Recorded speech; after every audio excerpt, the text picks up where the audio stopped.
네, 저희가 새해 들어서 새로 마련한 코너죠. 다시 만난 세계 시작하겠습니다. 이 코너를 지켜주시는 분인데요. 구정은 국제뉴스 전문기자 모셨고요. 어서 오세요. 안녕하세요. 네, 그리고 오늘은 러시아 전문가 한 분을 모셨습니다. 바로 정재원 국민대 유라시아학과 교수 모셨습니다. 어서 오세요. 예, 안녕하십니까? 네, 자, 우리 정 교수님을 모신 이유가 바로 이건데요. 오늘은 러시아의 우크라이나 침공 1년 됐죠, 지금 딱.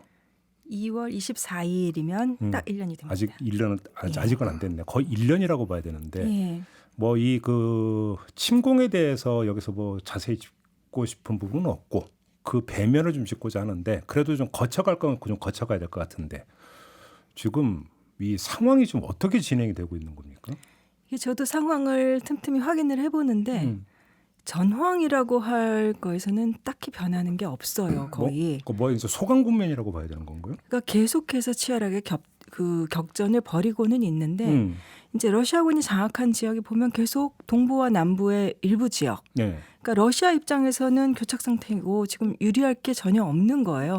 처음에 왜 진격 막 하는 듯 했다가 그다음에 계속 예전부터 우크라이나 중앙정부에 영향이 미치지 않던 동남부 지역만 러시아가 계속해서 장악을 하고 있는 상태고 뭐 하르키우, 자포리자, 헤르손 이런 주요한 도시들이 있었는데 그것들도 정부군이 다시 장악을 했거나 뭐 거의 지금 탈환을 하고 있고 지금 그런 상황입니다. 예. 그리고 또 최근에 하나 눈에 띄는 동향이 그동안에는 독일이 우크라이나를 군사적으로 지원하는 거에 좀 미온적이다. 좀 미국 입장에서 보면 비협조적이다 이런 얘기들이 많았는데 최근에 폴란드를 통해서 뭐 전차 들여보내는 거, 탱크 그거. 예, 좀 뭐 승인을 한 것 같고, 뭐 독일의 입장이 완전히 바뀌었다라고 확언을 하기는 힘들지만 어쨌건 좀 달라진 기류가 보이는 건 맞고요. 그다음에 뭐 독일이 또 이제 패트리어트 방공 시스템 우크라이나 국경과 가까운 폴란드 쪽에 배치한 거라든가. 예, 예. 그러니까 유럽의 안보 전체가 시험대에 올랐다. 이거는 분명한데 어쨌건 지금 상황은 전쟁 국면만 봐서는 좀 교착 상태가 오래 가고 있는 것 같습니다. 오늘 저희가 좀 집중해서 들여다보고 싶은 것은 바로 우크라이나가 아니라 러시아인데 얼핏 생각을 하면 전황은 교착 국면이고 뭐 금방 끝날 것 같은데 전혀 아니고 오히려 밀린다 뭐 이런 얘기까지 나오고 있는 그러다 보니까 청년들 막 강제 징집을 하고 있고 예. 그러면 러시아 국내가 뭔가 좀 약간 뒤숭숭해야 될 것 같은데 또 그런다는 조짐은 별로 막 보이는 것 같지는 않고 그래서 러시아를 한번 좀 들여다보고 싶은데 교수님 지금 러시아 내부는 어떻게 좀 진단을 해야 되는 겁니까? 예, 지금 현재 러시아 내부에서는 죄송합니다. 예. 러시아 내부에서는 저항이 이제 거의 사라진 상황이라고 이제 볼 수 있겠습니다. 권력에 대한 저항. 예, 맞습니다. 예. 잘 아시다시피 이제 최고 15년까지도 내릴 수 있는 예. 그러한 그 법 개정으로 인해서 예. 굉장히 억압적이고 또 항시적인 어떤 검색 또 그런 것들이 이루어지고 있고 투옥들이 이루어지고 있기 때문에 예. 지금 완전히 좀 씨가 마른 상황이죠. 그러나 이제 국내에서는 잘 보도가 안 됐었는데 예. 국내에 러시아 내에서 이제 그 우크라이나로 실어 나르는 그런 무기 시설을 공격한다든가 아니면 철도를 망가뜨린다든가 예, 그런 일들은 종종 있어 왔습니다만 이거 역시도 지금 현재 많이 뿌리가 뽑혀 있는 상황이었습니다. 그렇고 좀 이렇게 시간이 길어지면 일반 대중들도 이제 피로감이 올 듯한데 안타깝게도 이미 10년 이상 이 전쟁을 준비해 왔다고 좀 볼 수 있거든요. 그러니까 이미 2014년에 크림반도를 차지하고 돈바스를 차지하기 위한 그 이후에 쭉 이어져온 그 오랜 그 언론을 장악한 후에 이루어진 어떤 대국민 세뇌라고 하는 것들이 굉장히 심각하기 때문에 지금 이 전쟁이 일종의 이제 뭐 나치와 싸우는 전쟁 이렇게 이제 러시아인들은 생각하고 참고 있다 이렇게 생각할 수 보면 되겠습니다. 또 일부는 이제 외국으로 많이 도피했고요. 더 이제 많은 사람들이 남아 있지만 여전히 가난한 사람들로서 어쩔 수 없이 이제 이러한 상황에 적응하거나 혹은 뭐 수동적으로나마 동의하는 그런 상황들이 계속 이어지고 있다고 할 수 그럼 있겠습니다. 정리를 하면 러시아 내부에서 조직적인 저항이라고 하는 것은 거의 씨가 마르다시피 했고 근데 그 원인은 첫째는 어떤 그 오랜 기간 동안의 어떤 세뇌 예. 그다음에 저항의 구심점이 될 수 있는 세력들은 해외로 전부 다 빠져나가서 더 이상 뭔가를 조직할 수 있는 여지도 맞습니다. 없고 뭐 또 대표적으로 나발리 같은 사람은 이제 투옥돼 있고 예. 그러니까 어떤 구심점도 없고 그렇습니다. 그러면 푸틴의 절대 권력은 지금도 건재하다 이렇게 봐야 되는 겁니까? 그게 사실 누구도 알 수 없는 것 같아요. 이 그래요? 크렘린의 상황이라는 게. 근데 현재로서 봐서는 건재하다고 볼 수가 있고 네. 사실 많은 분들이 궁금해하시는 게 이미 너무 오래전인데 왜 탱크를 막았었던 뭐 보리스 옐친. 이게 참 보면 이제는 민주화될 러시아의 상징처럼 받아들여졌는데 맞아요. 그 다음에 지금 한 세대가 지났잖아요. 근데 어떻게 보면 그 시절보다 더 권위적인 정부가 들어서 있고 그렇죠. 근데 방금 교수님께서도 말씀하셨듯이 이게 결과론적인 해석이긴 한데 푸틴 체제가 이 전쟁을 꼭 우크라이나를 침공하기 위한 그 준비였다기보다는 어쨌건 체계적으로 억압 체제를 계속해서 만들어 왔고 이것을 이제 전후에 이게 다 전쟁 준비 아니었냐라는 해석이 나오는 거죠. 근데 뭐 예를 들면 영향력 있는 반정부 인사들은 거의 다 수감됐거나 해외로 추방됐거나 이런 상황도 그렇고 특히 이제 푸틴 체제가 푸틴이 대통령에서 한번 물러났다가 총리로 내려앉았다가 다시 올라왔잖아요. 근데 2012년 이후에 특히 더 억압적인 체제로 갔거든요. 그래도 최근 한 몇 년 전까지만 해도 일종의 형식적이지만 관리 민주주의라 그러나요? 어쨌든 다당제의 틀은 유지를 하면서 우리가 흔히 하는 절차적 민주주의는 뭐 시민들을 굉장히 통제는 하지만 그런 상태였는데 이게 2012년 이후에 계속해서 억압 체제를 강화를 한 것도 있고 그다음에 이 전쟁을 시작하고 나서 그다음에 이 우크라이나 침공을 그 국내적으로는 이 억압용으로 쓰고 있는 거죠. 그래서 그 이후에 뭐 예를 들면 그 성소수자라든가 소수민족, 그러니까 택배 노조의 뭐 대표를 이렇게 뭐 체포를 했는데 이 택배 노조라는 게 러시아 안에서 거의 다 중앙아시아 출신의 소수민족 노동자들로 이루어져 있는 시기예요. 그 다음에 뭐 성소수자 운동을 하는 사람들을 뭐 성소수자라는 거를 말하는 것만으로도 체포될 수 있다. 그 다음에 무슨 뭐 만장일치로 국회에서 법을 통과시켜서 그러니까 국방부나 군을 모독하면 안 되는 건데 이 모독이라는 범위가 우크라이나 전쟁에서의 러시아군의 사상자 수만 말하는 것도 이것도 모독이다.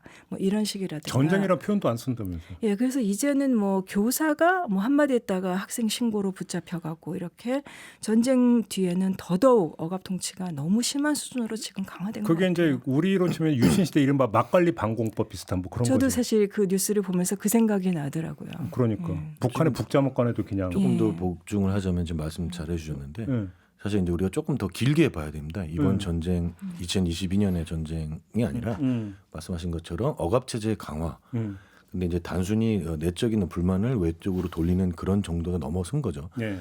그래서 그러면 이제 우리가 그 시점에서 좀 이따 또 다시 한번 말씀드리겠습니다만은 전쟁은 어쨌든 좀 전혀 다른 이유로 일어난 부분이 있다. 그러니까 마치 뭐 나토의 동진이라든지 뭐 우크라이나 뭐 정부의 어떤 뭐 극우화 등등 그런 얘기를 하지만 그런 부분도 일부분 일리는 있지만 그것은 좀 전혀 다른 구실로서 이제 침략을 한 것이다.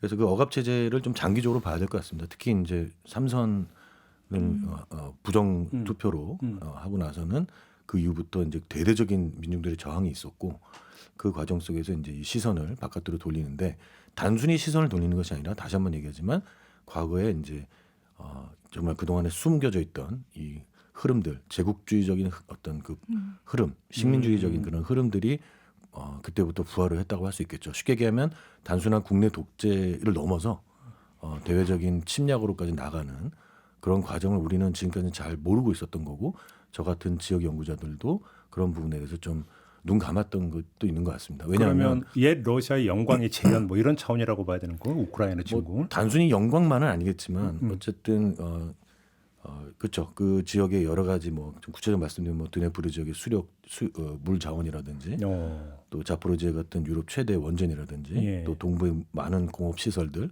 또 자원들 이런 것들이 이제 필요한 것이죠.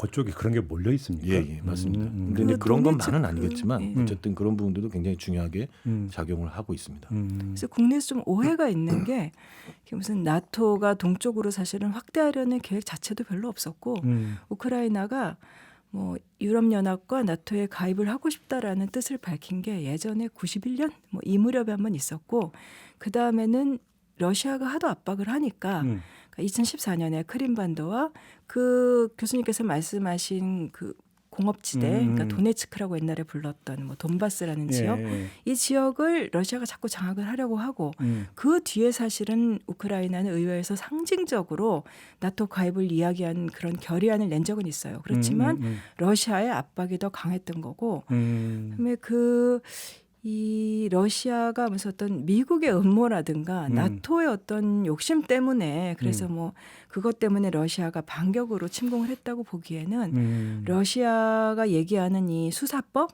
이 어법이라든가 이런 것들이 대부분이 나치에서 실제로 나온 논리들이에요. 뭐 나치가 얘기했던 생활권, 주거 공간 개념에서부터 그다음에 그 푸틴 체제가 계속해서 꾸준히 그 길로 밀고 나왔었는데 근데 그동안에는 좀 그 부분을 경시했던 것이 설마 이 국제사회 이틀을 정말로 깨버릴까 푸틴이 정말 침공을 할까라는 그러니까 사실 푸틴을 국제사회가 그만큼 어떻게 보면은 믿었던 것도 있고 그다음에는 러시아 내부에서 민주주의가 전혀 작동을 하지 않아서 푸틴을 제어할 수 있는 장치가 어떤 것도 없는 상황인데 이런 것들을 조금 판단이 못했던 것 같습니다. 그럼 좀 정리를 하자면 우크라이나 침공이라고 하는 것들의 핵심 이유는 결국은 어떤 자원의 확보, 그다음에 억압 제재의 공고화, 이걸로 어떤 정치적 동기 이런 것들이 이제 겹쳐 있다고 좀 봐야 되는 것 같고, 근데 어떤 전쟁 중에 억압 체제를 강화한다라고 하는 것은 그렇다 치더라도 그 전으로 넘어간다면 왜 이렇게 러시아에서는 민주주의가 제대로 작동이 되지 않았느냐, 그다음 권력을 왜 견제하지를 못했느냐라고 하는 근본적인 문제가 분명히 있는 거 아니겠습니까? 요거 좀 그러니까 짚어봐야 될 것 같은데 러시아의 어떤 특성이 있는 겁니까, 뭡니까? 이게 굉장히 좀 어려운 얘기인데요. 우리가 이제 일반적으로 이제 뭐 민주주의, 뭐 인권, 뭐 이러한 그 서구적 가치라고 얘기하는 것이 사실 보편적인 가치이면서도 또 때로는 그 과연 보편적인 가치이면서도 동시에 서구 중심적인 사고가 아니냐, 또 이런 생각들도 많이 하고 있습니다. 사실 중국에서는 민주주의는 뭐 서구의 어떤 정치 체제지 뭐 그게 보편 타당한 아니다 이렇게 주장한다면서요, 중국에서. 예, 맞습니다. 그러다 보니까 이제 러시아에서는 이제 기가 막히게 그런 부분 얘기하죠. 또 물론 이제 사실은 그런 것들은 있습니다. 예를 들면 어쨌든 세계 자본주의 체제의 주도자는 미국이고 그동안에 많은 억압적인 행위도 많이 해왔던 건 사실이죠. 예. 그러다 보니까 또 에너지 패권을 위한 어떤 그런 여러 가지 전략들도 분명히 영향을 미쳤고 여기에 반발하는 이제 기존의 그 서구권이 아닌 국가들 중에 하나로서 러시아의 그런 논리는 어느 정도는 이제 먹혀 들어가는 부분이 있는 거죠, 속된 말로. 그런데 이제 기가 막힌 거는 바로 러시아가 이 지점인데요. 그러한 팩트가 분명히 완전히 거짓은 아닌데 그 팩트를 기가 막히게 이용을 해서 자신들의 다른 목적으로 하고자 했던 것들을 은폐를 한다는 것이죠. 그래서 이제 그동안에 사실은 그래서 이제 민주주의 이런 문제는 옐친 때 민주주의에 대한 어떤 그 좀 희망이라든지 이런 것도 있었는데 러시아 자체가 그 자본주의와 민주주의를 거치지 않고 이제 사회주의 혁명이 있었지 않았습니까? 따라서 그러한 경험 없이 이루어졌던 체제 전환 이후에 사회가 크게 혼란에 빠졌고 그러다 보니까 러시아에서는 이런 특히 또 서구가 당시에 또 신자유주의라고 하는 그런 개념에 의해서 이제 러시아를 지원한 바가 있었습니다. 그러다 보니까 많은 부분에서 이 민주주의 혹은 민주주의자 혹은 자본주의 이거는 다시 어떤 혼란, 부패, 어떤 악 이렇게 또 규정이 되게 됐고요. 일반 대중들도 이거는 곧 빈곤, 양극화 이렇게만 인식이 되게 됐습니다. 또 이제 그것은 또 서구가 또 강요한 모델이라고 또 생각을 했고요. 그러다 보니까 기가 막히게 러시아의 위정자들은 이 부분을 잘 활용을 해서 마치 과거에 뭐 아시아적 민주주의가 있다든가 우리만의 어떤 자본주의가 있다 이런 식의 관점으로 이제 많은 거를 왜곡시키기 시작했죠. 그래서 기본적으로 안타깝지만 한편으로는 서구의 여러 가지 복지라든지 그런 걸 또 불허하면서도 그들이 서구가 또 했던 여러 가지 또 안 좋은 역사들도 분명히 또 잘 알고 있고 그러다 보니까 이 민주주의라고 하는 것은 서구의 지배 이렇게 좀 인식이 되는 게 큽니다. 그러면 제가 여기서 이렇게 한번 문제 제기를 한번 해볼게요. 교수님 말씀을 듣다 보니까 언뜻 우리 경우가 생각나는데 과거 군부 독재 이런 걸 거치면서 우리 안에서 자학적으로 그건 어떤 이야기가 있었냐면 대한민국에서 왜 민주주의가 실현이 안 되느냐. 봉건 왕조에서 이른바 부르주아 민주주의 혁명을 거치지를 못하고 바로 식민 지배로 넘어가고 그 다음에 미 군정에 의해서 그냥 형식적인 민주주의가 이식이 되고 그러니까 국민들의 민주주의 훈련이 없다 보니까 결국은 민주주의 역량이 낮고 이러다 보니까 군부 독재가 청산이 안 된다라고 하는 자학적인 얘기가 사실 우리 사회 안에서도 돈 적이 있었어요. 하지만 그게 아니라는 것은 아시아의 민주주의 모범 국가다 이렇게 평가를 받는 대한민국이 되지 않았습니까? 그러면 러시아에 대한 분석도 어찌 본다면 우리가 과거에 가졌던 자학적인 어떤 그런 이야기로 그러니까 간주될 수도 있는 측면이 있는 거 아닐까요? 분명히 그렇습니다. 그렇기 때문에 절대로 그것을 갖다가 무슨 뭐 원래 이 나라는 안 돼 이런 관점으로 보는 건 절대 아니고요. 예. 근데 그게 예를 들면 어느 시기에는 중동은 민주주의가 안 돼.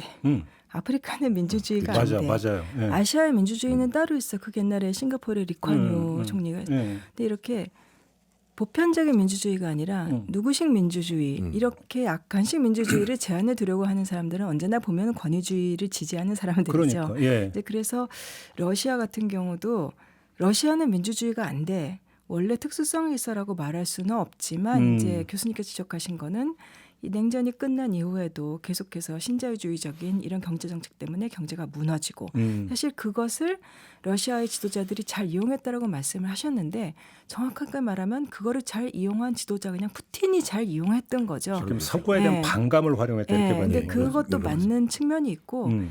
그다음엔 뭐 아시다시피 옐친 시절에 러시아 경제가 이른바 자유화되면서 경제가 완전 혼란스러울 때 이제 부패한 그러니까 신흥 갑부들 이런 사람들을 푸틴이 좀 쳐나간 것들이 국민들한테 먹혀든 게 있었고 그러니까 좀 푸틴이 어떻게 보면 그때는 좀 정의의 사도였던 거죠. 그리고 그것이 분명히 국민들의 지지를 받았었고 지금은 푸틴의 지지자들이 푸틴의 측근들이 다 그 경제 권력을 갖고 더 썩었지만 그렇게 됐었고 이제 그런 과정을 거치면서 또 푸틴이 2000년대에는 푸틴 체제가 잘 나갔던 게 그때 이라크 전쟁 이후에 워낙에 에너지 값이 비쌌어요. 그러니까 러시아가 많이 쟁여놨죠.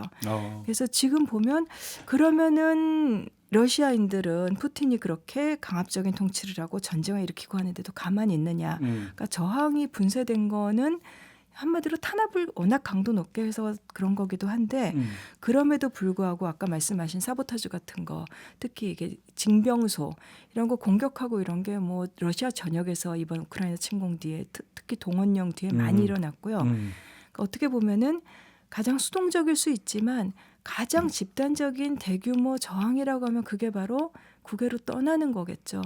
그래서 러시아인들이 그렇죠. 지금 뭐 50만 명에서 100만 명 사이가 떠났다라고 하는데 그 정도요? 예, 근데 뭐 동원령 뒤에만 그렇고 전체로 따지면 뭐 150만 명이 떠나지 않았냐라는 얘기도 있고 그렇게 많이들 떠나면서 한 해 동안 뭐 러시아 GDP 0.5%는 그게 깎아먹었을 거다 뭐 이런 얘기도 있고 근데 어쨌든 러시아인들이 저항을 하지 않는 것은 아닌데 이것이 민주적으로 표출될 만한 통로가 없는 것 그 통로가 없게 만든 게 푸틴 체제였고 그런 부분이 큰 것 같아요. 근데 저런 그 해외로의 도망도 사실 이제 전쟁 전부터도 좀 있었고 조짐이 보이니까 동원령 이후에 이제 대규모로 이제 해외를 탈출했는데요. 근데 안타까운 것은 그렇게 탈출할 수 있는 사람들이 있다는 그런 그룹과 그러지 못한 대다수의 가난한 지역, 그렇죠. 가난한 소수민족, 그렇죠. 또 심지어 최근에는 보니까 이제 우즈베키스탄이나 뭐 타지키스탄 등 구소련 국가에서 이제 러시아 국적을 딴 사람들도 지금 못 나가게 막았더라고요. 근데 이후에 이제 이들도 동원할 수도 있다라는 그런 위기감이 있는데요.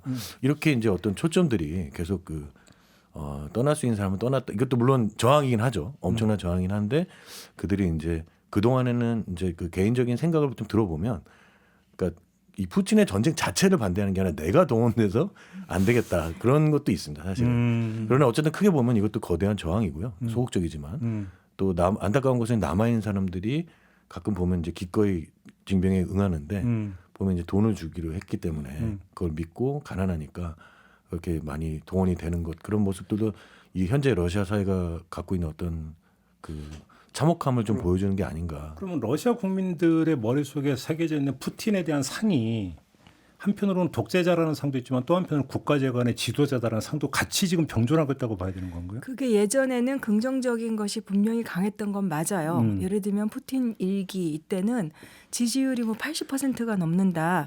그러면 어느 정도는 조금 관제 여론조사의 성격이 있긴 하겠지만 어쨌든 다수가 몇 퍼센트인지 정확하게는 알 수 없어도 다수가 지지를 했던 건 맞죠. 혼란상을 정리를 하고 부정부패를 약간 일수하는 모습을 보여줌으로써.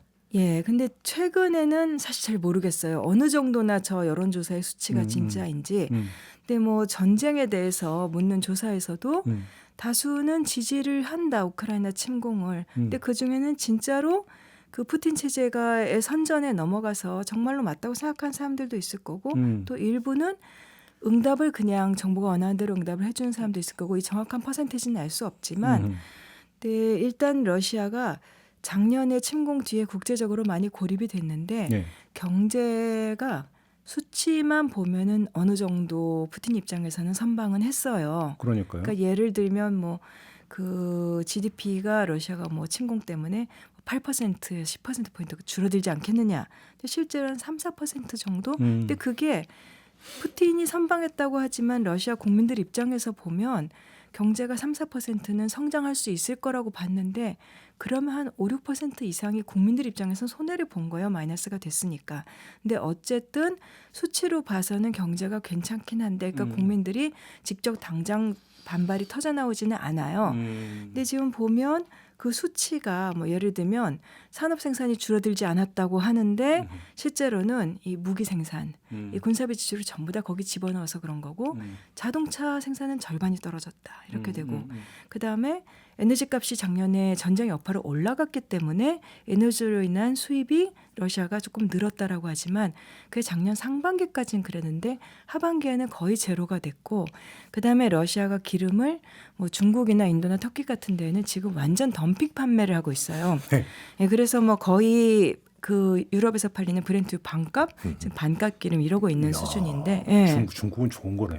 예, 근데 지금 그리고 러시아 정부의 재정 지출이 작년에는 이제 군과 보안 예산, 그러니까 한마디로 국방과 관련된 예산이 한 24% 정도였는데 올해는 33%? 3분의 1을 지금 그걸로 돌려야 되고 그러면 사회 예산이라든가 결국은 경제 성장에 필요한 예산을 다 줄여야 되잖아요. 그렇죠. 그래서 올해부터는 많이 좀 타격이 나타날 거다. 이제 작년에 많이 쥐어짰어요. 에너지 네. 회사에서 받는 세금 늘리고 정부가 받는 배당금 늘리고 그리고 뭐 국부펀드에서 갖다 쓰고 심지어는 약간 연기금도 갖다 쓰고 여러 가지를 했는데 올해부터는 타격이 올 거고 특히 여기서도 격차가 생기죠.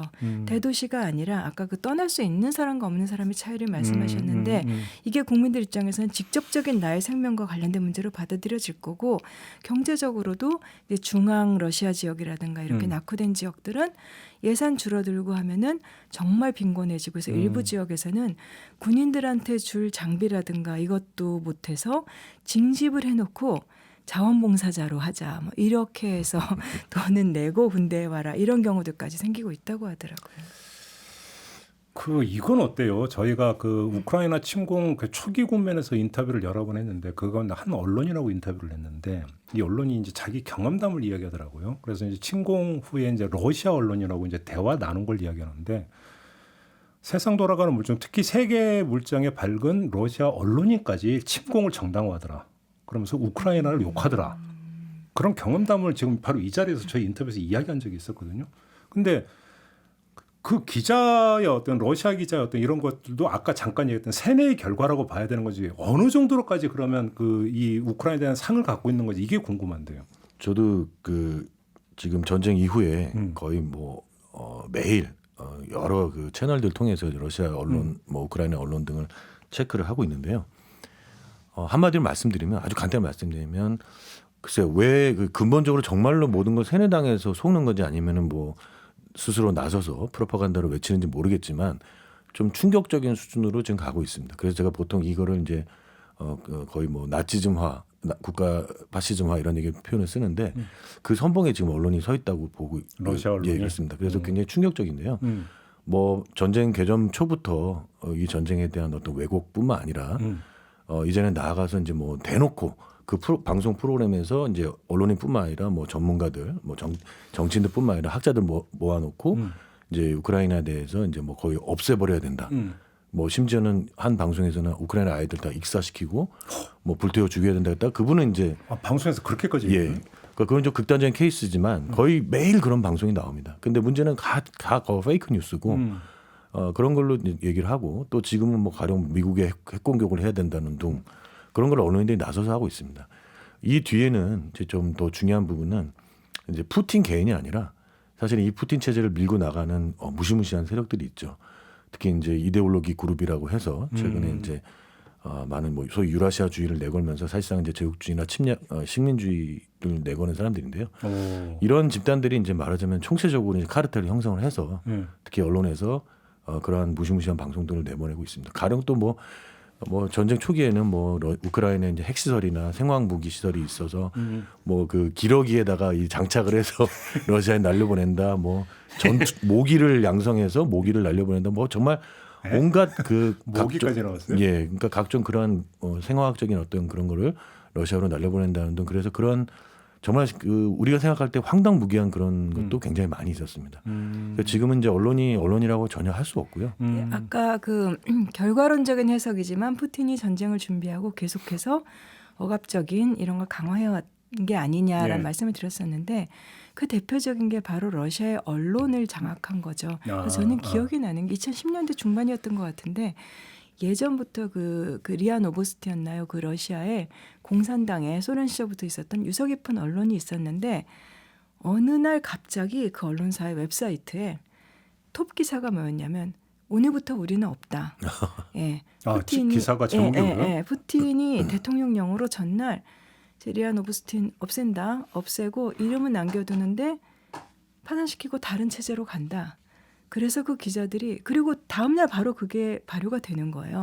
그래서 거기 기자들이 이게 예전에는 공산당 언론이었지만 그래도 오랜 시간에 걸쳐서 소련이 무너진 다음에 언론의 틀을 갖추려고 노력을 해왔는데 그래서 그게 좀 굉장히 충격적인 사건이었어요. 근데 사실 그 전에도 이 우리가 서구나 아니면 꼭 뭐 미국이나 유럽뿐만이 아니라 우리가 다른 공산권이 아니었던 세계 언론 구조에 언론 문법에 굉장히 익숙한데 그런 상태에서 러시아의 언론을 보면은 우리가 보고 듣는 세계에 대한 뉴스와 정말 프레임 자체가 굉장히 다르구나.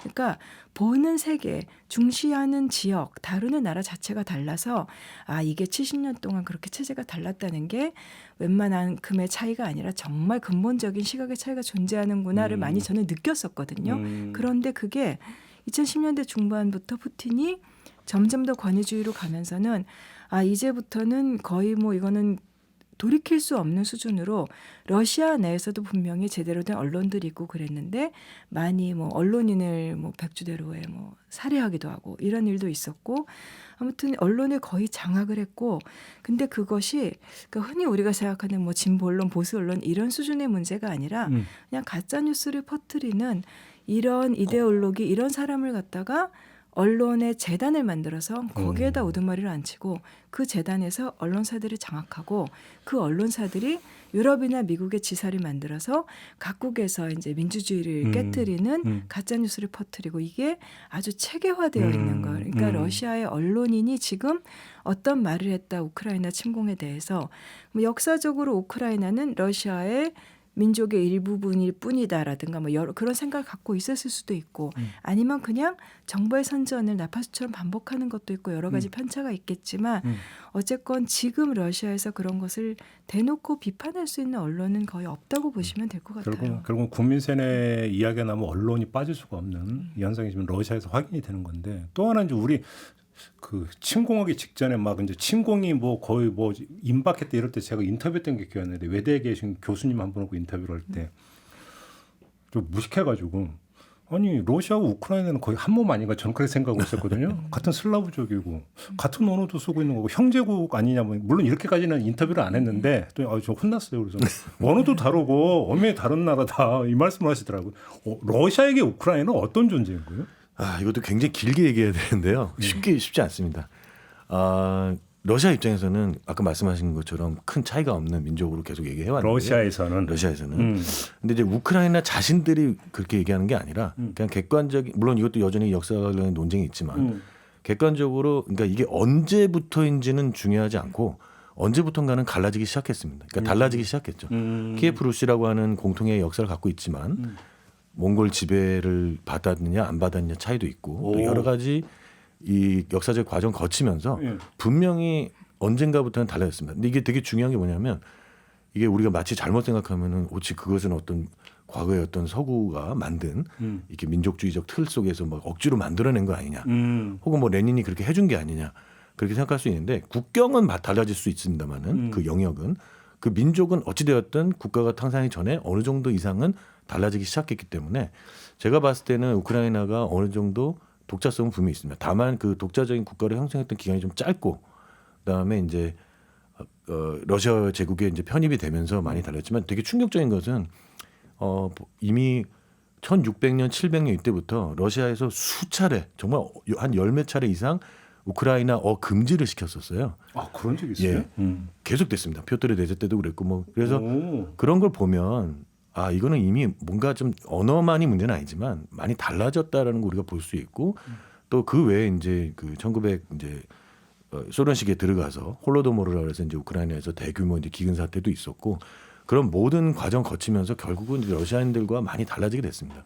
일부는 나치에 동조했지만 또 상당수는 러시아와 함께 나치에 맞서 싸우기도 했었고 어쨌든 근데 문제는 러시아에서는 그런 안 좋은 부분 우크라이나가 어떤 나치에 동조했던 부분만 부각을 시킨다든지 해서 우크라이나를 어쨌든 우리랑 한 몸인데 계속 서구가 어쨌든 끌고 들어가서 뭔가 나쁘게 만드는 집단 약간 이런 식으로 계속 나쁜 동생 쉽게 하면 그 우크라이나 입장에 니네는 모스크바 공국이었고 우리는 키예프 공국이었고 역사가 다른데 왜 그러니까 같이 묶으려고 하는 이런 게 있는 그게 건가요? 혼재되어 있는 것 같아요. 예를 들면 방금 말씀하신 1920년대 30년대 이 홀로도모르라는 그 대기근. 근데 그게 스탈린이 정책을 잘못해서 기근이 일어난 거긴 한데 예를 들면 굳이 우크라이나는 식량을 많이 생산하는 지역이잖아요. 소련에서도. 예. 근데 우크라이나인들을 굶겨 죽이겠다라는 뜻은 없었어요. 그렇지만 당시에 공업지대에는 러시아계 노동자들이 많았는데 우크라이나의 시골 지역에는 우크라이나인들이 많았기 때문에 피해는 당연히 우크라이나인들 입장에서는 자기네들이 많이 받은 그런 거고 예를 들면 체르노빌이다. 그럼 체르노빌이 이제 오늘날의 우크라이나 땅에서 엄청난 핵사고가 일어나서 엄청난 피해를 입었잖아요. 근데 그게 우크라이나에서 사고를 내려고 한 건 아니었죠. 우크라이나인들을 핍박하려고 한 건 아니었지만 실제로 소련의 그런 핵무기를 개발하고 그다음에 그것을 핵 에너지화하는 이 과정을 우크라이나인들 그 기술 관료들이 소련 정부에 워낙 많이 진출을 했었기 때문에 어떻게 보면 평등하게 러시아인 다음으로 많이 진출해 있었고 그러다 보니까 우크라이나에 그런 핵 단지가 생긴 거고 그것이 오늘날에 지금 뭐 자포리자 이런 데 또 그런 원전들이 있는 거고 우크라이나에 그다음에 지금 우크라이나 동부 지역을 러시아가 일부 장악하고 있는 돈바스라든가 이런 곳에도 소련 시절에 우크라이나의 그쪽에 뭐 도네츠크 콤비나트 그래서 이런 식의 산업단지를 짓고 했는데 그것이 우크라이나인들 입장에서는 그렇게 해서 러시아인들이 많이 들어와서 러시아인들이 어떤 상층부 기술 사회를 구성하는 결과가 된 거고 그러니까 그게 소련은 이 민족 갈등이 없이 어떤 부분은 하려고 한 게 있지만 결과적으로 보면은 이 과정에 우크라이나인들은 차별을 느낄 수밖에 없는 과정이었던 거죠. 그리고 무엇보다 우크라이나가 그 소련 안에서 러시아 다음으로 큰 공화국이었고 소련 입장에서는 차별이 없었다고 할지 모르겠지만 예전에는 같은 연방 안에 있었기 때문에 경제적으로 우크라이나가 자립구조를 가질 수가 없었던 거예요. 소련이라는 전체 틀 안에서 우크라이나는 그렇죠. 이 부분만 담당해라. 그렇죠. 그러니까 낙후된 농업국가와 러시아계가 들어가 있는 일부의 기술단지 이런 수준으로 구성을 했는데 이게 그럼 독립국가가 된 다음에 우크라이나는 나름으로 이제 경제도 발전시키고 민주주의도 향해 가려고 하면 그때마다 러시아는 핍박을 하고 그럴 때마다 과거의 모든 어떤 안 좋은 역사들이 되살아나게끔 러시아가 만들고 있는 것 같아요. 바로 여기서 그러면 러시아인들 스스로 설정하는 자기들의 역사적 민족적 정체성이 뭐냐. 근데 푸틴이 그걸 또 어떻게 이용하고 있냐. 이걸 좀 봐야 되는 거 아니겠어요? 이걸 어떻게 봐야 되는 겁니까? 예. 이제 조금 연결을 좀 시켜서 좀 얘기를 해갖고 좀 풀어나가자면 지금 말씀하신 건 되게 중요한 부분이 많이 있는데요. 그러니까 단순히 뭐 차별이다 아니다를 떠나서 제일 중요한 건 이겁니다. 우리가 지금 봐야 되는 특히 이 전쟁 이후에 봐야 되는 것은 어쨌든 주권 국가가 성립을 했고 푸틴은 이 주권 국가에 대해서 분명히 우리는 침략을 하지 않겠다라고 2월 바로 전쟁 직전까지도 얘기를 했고 주권 국가에 대한 어떤 침해도 없을 것이다 얘기를 해왔습니다. 그러니까 우리가 보는 건 이제 민족 간 차이도 있지만 두 가지가 우리가 꼭 봐야 된다고 생각하는데요. 하나는 우리가 이제 우크라이나냐 러시아냐 하다 보니까 마치 우크라이나라고 하는 어떤 민족이 있고 또 러시아라는 민족 두 개만 있는 줄 아는데 그 안에는 뭐 100개 넘는 민족들이 또 있습니다. 설사 그 비중은 작더라도 그러니까 우리가 지금 봐야 되는 것은 이 주권 국가가 언제 생겼든지 간에 그 국가 내에서 그 민족만이 있는 것이 아니라 다양한 민족들이 모여서 하나의 국민을 만들어가고 있는 상황이었습니다. 그렇죠. 예, 그렇기 때문에 자꾸 어떤 우크라이나가 어떻다. 우크라이나는 원래 뭐 옛날에 어디 나치에 동조한 적 있어 없어? 뭐 혹은 뭐 그것만이 아니라 이제는 엄연히 1991년 독립 이후에 자기만의 국민국가를 만들어가고 있다는 거를 러시아는 인정을 하지 않습니다. 그러니까 그 안에는 진짜 이제 속된 말로 고려인들도 있고요. 예. 예, 뭐 루마니아인들도 있고 헝가리인들도 있고 유대인들도 엄청 많고요. 또 무슬림들도 많고 지금 우크라이나에서 정하고 있는 많은 부대들은 이렇게 각 민족 단위로 구성되어 있기도 합니다. 그렇기 때문에 이들은 이제 뭐냐면 나는 민족은 다르나 이 나라 국민으로서 저 러시아에서 쳐들어오는 심지어 혹은 러시아계도 있습니다. 저 같은 러시아계지만 갑자기 내 주변에 있는 이웃들이 다 사라지고 도망가고 예. 저들이 같은 러시아 사람이지만 듣도 보지도 못한 사람이 들어와서 내 땅을 차지하고 내 일터를 파괴한다면 예. 내 조상을 죽이고 그렇다면 이제 그들은 그걸 견딜 수가 없겠죠. 처음에 2014년에는 그거를 좀 혼란이 있었지만 그때는 이제 이렇게 하고 내가 러시아 국적을 얻는 게 좀 좋을까 했었지만 이제는 그런 것이 통하지 않는 그래서 러시아도 그 부분에 오판을 했던 것 같습니다. 지금도 끊임없이 이 러시아계랄까 친러시아적인 주민들이 러시아를 도울 거라고 생각했는데 그래서 그런 분들이 이제 큰 이제 착오였고요. 그래서 결국 이제 러시아에서는 바로 그런 부분에 대한 이제 지금 현재 그 교육이 전혀 이루어지지 않고 이 독자적인 주권 국가에 대한 존중이라든지 그런 분이 없고 오직 과거의 영광이라든지 새로운 영토에 대한 어떤 기회를 틈타서 확장시키는 그런 생각만 하고 있는 사실상 것이죠. 독립된 주권 국가로 인정을 안 한다라는 겁니까? 그렇죠.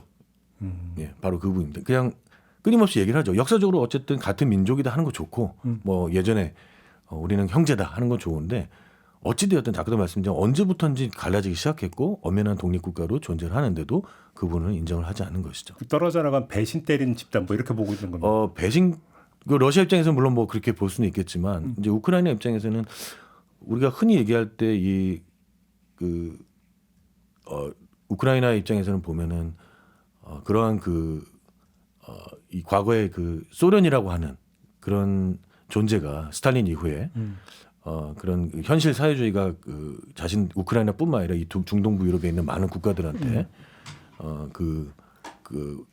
가해왔던 그러한 공포가 여전히 크고요. 아까 말씀하셨지만 전혀 또 중요한 건 뭐냐면 각 국가 안에서 그 국가 안에서 민주주의를 이루고자 하는 그런 사람들을 러시아가 지원하는 것이 아니라 끊임없이 각 국가 내의 독재자나 권위주의자들을 지원하는 그런 존재로서 러시아가 존재했기 때문에 우크라이나 입장에서는 더더욱 러시아에 대한 공포감이 클 수밖에 없고 그랬었죠. 전쟁 전에도. 아까 교수님이 유라시아주의를 잠깐 언급하신 적이 있는데 예. 우리의 경우를 놓고 보더라도 반공이라고는 어떤 하나의 어떤 이념적 가치를 앞서서 민주주의를 압살했던 우리 역사가 있지 않습니까? 마찬가지로 하나의 어떤 이념을 도드라지게 강조를 하면서 다른 것들을 억압하는 이런 것들은 세계에서 흔히 보는 장면인데 러시아에서도 그런 것들이 지금 나타나고 있는지가 궁금하고 유라시아주의라고 하는 게 구체적으로 어떤 겁니까? 예, 유라시아주의는 이제 원래는 이제 의미는 좋습니다. 그러니까 유럽이나 이제 아시아, 여기서는 중국뿐만 아니라 이제 러시아 입장에서 봤을 때 아시아라고 하는 거는 뭐 인도라든지 이란 문명도 이제 아시아인데요. 어쨌든 그 중간에 존재하는 지역으로서 이제 유라시아라는 그런 개념 설정이 있습니다. 이걸 설명하자면 굉장히 긴데 어쨌든 그 전에 이제 범슬라브주의라고 하는 이제 소위 이제 유럽에 있는 슬라브 민족들의 어떤 단결 그런 얘기를 했었죠.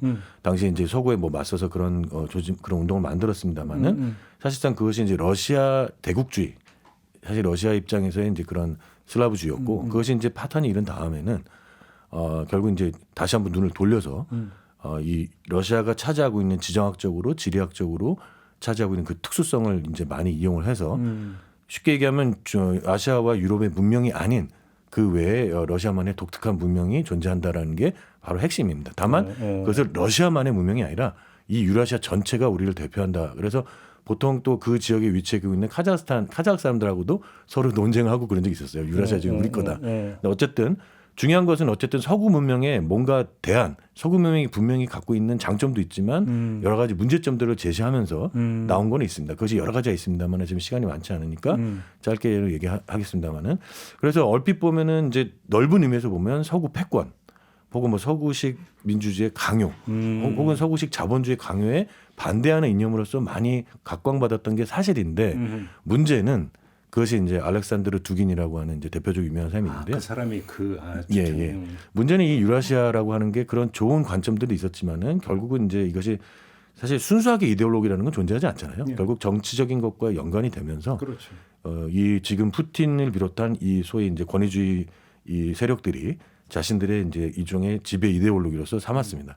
그래서 우리만의 어떤 메시아 유라시아를 구원할 수 있고, 그러니까 심지어는 저 타락한 항상 얘기하거든요. 타락한 저 소수자들 이 어떤 가족의 가치나 뭐 진정한 어떤 그런 성적인 가치들을 다 파괴하는 유럽 거기에 맞서서 우리만의 어떤 그 고유한 아주 숭고하고 순수한 그런 이념을 우리가 이것만이 어떤 이후에 뭐 인류를 구원할 수 있는 그런 이념이다 이렇게 생각을 많이 해서 그런 것들을 이제 결국 우크라이나는 그런 타락한 서구에 동조한 집단인 거예요. 결국 그렇기 때문에 그 우크라이나가 이번에 그 유라시아주의에 있어서 가장 타겟이 되는 부분이죠. 유라시아에서 가장 핵심 중에 하나는 바로 그러한 유럽의 타락을 동쪽으로 전파시키는 것을 막는 거 있기 때문에 그렇습니다. 그럼 일종의 이제 정화 작업이라고 보는 겁니까? 그러니까 좋은 측면이 있었음에도 인종주의적이고 나치즘을 연상케 한다는 부분이 결국은 어떤 순수성, 뭐 아량인의 순수성이 이렇게 머릿속에 떠오르잖아요. 얘기를 그렇죠. 듣다 보면. 그리고 결국은 내부의 소수자들, 성소수자들이라든가 소수민족이라든가 유라시아주의라고 하지만 결국은 그중에 그것이 아시아계라든가 근데 그런 거 소수 집단에 대한 공격과 탄압 형태로 나타나거든요. 그리고 유라시아주의라는 게 뭐 굉장히 무슨 원대한 어떤 사상 체계를 갖고 있는 게 아니라 예전에 뭐 19세기에도 비슷한 게 있었다가 뭐 20세기 전반에도 좀 있었다가 근데 이것들이 거의 없어졌다가 뭐 어느 시기에는 좀 그런 걸 주장하는 소수파는 늘 존재했겠지만 이제 이것이 갑자기 어떻게 보면은 새로 힘을 얻게 된 낡은 이데올로기의 재판인 거죠. 그거를 푸틴이 정적으로 활용했다고 봐야 되는 겁니다. 그렇게 보는 예, 면이 맞을 것 같아요. 예, 그러니까 물론 뭐 직접적으로 그 이념에 따라서만 철저하게 행동한 건 아니겠지만 굉장히 좋은 하나의 지배 수단 이데올로기가 될 수 있는 거죠. 우리가 어쨌든 미래에 대한 우리가 어떤 새로운 어떤 미래에 대한 대안 체제를 만들겠다고 하는 그런 기가 막힌 그런 수사에 적합한 것이고 또 이 유라시아만이 갖고 있는 어떤 특수성을 기가 막히게 활용하는 것이죠. 가령 몽골 지배도 우리 세계에서는 굉장히 부정적으로 보지만 이것도 우리한테는 굉장히 좋은 자산으로 러시아에 남아있다고 본다든지. 알겠습니다. 예. 그러면 좀 정리를 좀 해야 될 것 같은데 우크라이나 침공이 어떻게 결론되어지고 어떻게 정리가 되든지 간에 푸틴 체제는 공고할 거라고 전망하십니까? 두 분은 어떻게 전망하십니까?